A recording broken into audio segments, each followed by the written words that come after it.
Hello and welcome to another episode of the Seneca Scout. I'm Cadence Kilhoff. And I'm Gavin Kress. Today, we will touch on the Streamy Awards, STEM alumni from Seneca Valley, academic decathlon, and much more. On Tuesday, the Georgia runoff election occurred, and the newest senator in the state of Georgia is Raphael Warnock. The incumbent senator, who had a slight lead in poll projections before the polls opened, won by a slim margin of 51.4.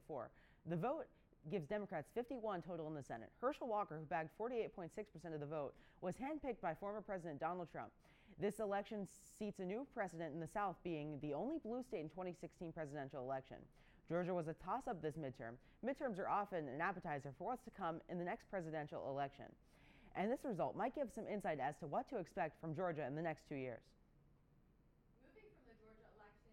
Here at home, Seneca Valley's very own academic decathlon has yet brought home gold this weekend.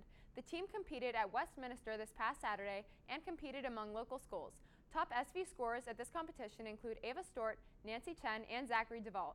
During these competitions, students take home a combination of 7 different tests that focus on individual subjects, as well as an essay, interview, super quiz, and speech sections.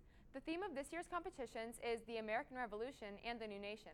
This team has previously won first place at their last competition this year and is set to compete on January 7th, where they will compete in the art, literature, music, and economics, as well as the speech section. The team will then select its top 9 competitors and compete in regionals.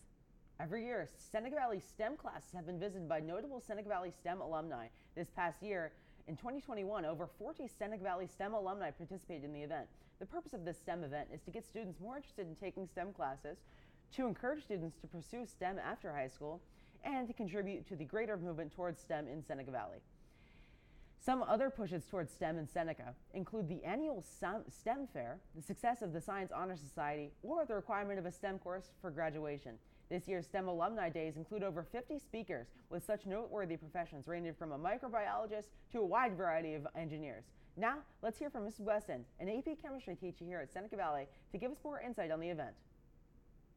Okay, why do I think STEM Alumni Day is so important? I think STEM Alumni Day is important because it allows students to be able to see people that were where they're sitting now, where they used to be sitting, because they're all former students, and what they have been able to accomplish after they've left the walls of Seneca Valley. So in order to kind of relate to those students, I think it's really important to put people here to talk to them that have been here. Some of the notable professions that some of the Seneca Valley graduates have went into. We've had students that have done computer science that work for Microsoft and for Google. Both of them have come back in the past. We have students that are PhD chemists at PPG. We have other students that are in medical careers, nursing, physician assistant, medical doctors. We've also had physical therapists, pharmacists from all different places of employment. The STEM Alumni Speakers event will be visiting various STEM classes in an attempt to inspire students interested in a STEM career pathway. In more national news, last weekend, YouTube held their annual Streamy Awards, where creators on the platform are recognized and awarded for their accomplishments. Jimmy Donaldson, also known as Mr. Beast, won his 3rd consecutive Creator of the Year award after becoming the most subscribed to creator on the platform in November, having garnered over 116 million subscribers. Donaldson also won the Creator for Social Good Award and Brand Engagement Award with fellow creator Mark Robber for their #TeamSeize campaign. Streamer Kai Cenat took home the Streamer of the Year award after having become the most subscribed to streamer on Switch, a live stream focused platform, dethroning fellow streamer XQC, who was also nominated for the award. Longtime creator Mark Fishbach, also known as Markiplier, took home both the gaming award for his primarily gaming focused content as well as the scripted series award for his aptly named Choose Your Own Adventure series in space with Markiplier. Other big winners include Good Mythical Morning for the Show of the Year award, Kabi Lam from Italy for the International award, and iShowSpeed for the Breakout Streamer award. In performances of a different kind, it is officially concert season here at Seneca Valley. Every mid-November begins the highly anticipated concert season at Seneca Valley. The award-winning band, chorus, orchestra, and dance programs have nearly 10 concerts on the secondary campus alone during late November and December. With concert performances being a fixture in many local citizens' holiday plans, the 2022 concert season brings with it major several changes. Leadership of the groups. Performers on the secondary campus with the retirement of Mr. Aaron McGill, the senior high school chorus director, Mrs. Bobby Jean Alexander, moved into the intermediate chorus to fill his spot. Filling Ms. Alexander's spot in the intermediate chorus director is Ms. Claire Barker, formerly the RGMS choral director. Finally, Krissa Crum has stepped into the vacancy left by Ms. Barker at RGMS. The band department also formally welcomes Mr. Brian Croach, who steps to the symphonic band in both 7th and 8th grade bands, along with Ms. Snyder.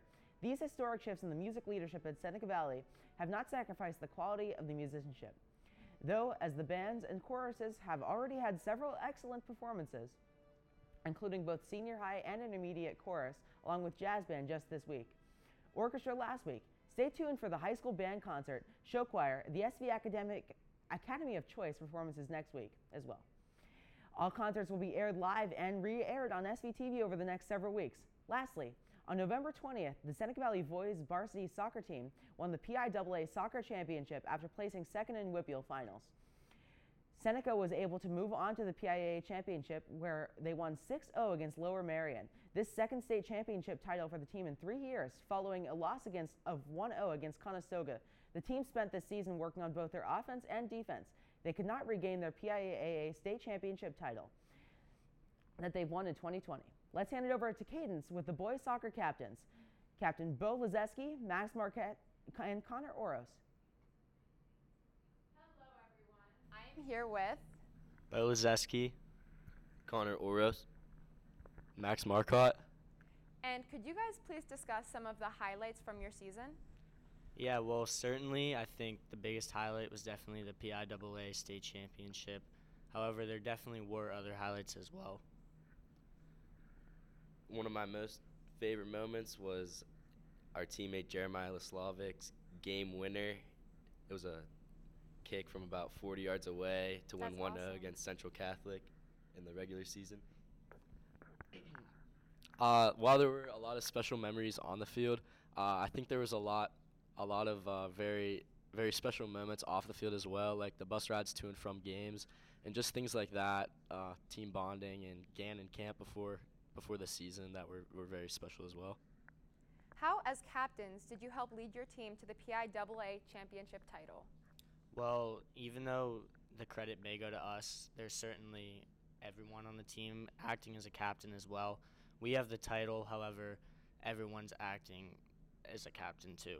I certainly think, though, we helped find a balance between having fun and practice in the games, but also working hard as well. And I think that's something that us three as captains learned to develop throughout the entire season. Like Bo said, some days you come into practice, you're feeling a little bit lazy. I felt like it was our jobs to kind of keep everyone on track and keep working because we knew we had a bigger goal. Like Bo said, it was definitely very, very special to be recognized as leaders on a team that's done so well. However, everyone else behind us also contributed. Everyone stepped up when they needed to step up, and I felt like it wasn't just us three, it was everyone else on the team who really led. So I think that was. Definitely. And could you guys describe to me what it felt like to play in the championship game and win that?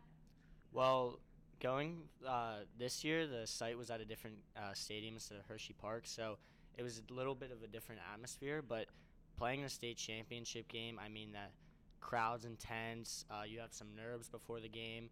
And so I think that's kudos to our team because we handled it pretty well. Because playing in a game that important, you tend to get nervous here or there. We're very lucky to have been here 3 years in a row, and like Bo said, it was at a different site instead of Hershey. But something's very different about playing in that game as a senior and knowing it's your last game of high school soccer, and I think that was pretty amazing. So it was definitely a really great feeling. That's very cool. And congratulations again, guys. Thank you. Back to you, Gavin. That is all we have for you tonight, Seneca Valley. Thank you for tuning in to this episode of the Seneca Scout. Please be sure to tune in to all SVTV streams and even attend in person your peers' great performances, whether that be high school band or the AOC dance performance. Please be sure to tune in next week to the Seneca Scout, where we will bring you local, national, and international stories through the lens of Seneca Valley. Spirit falls again.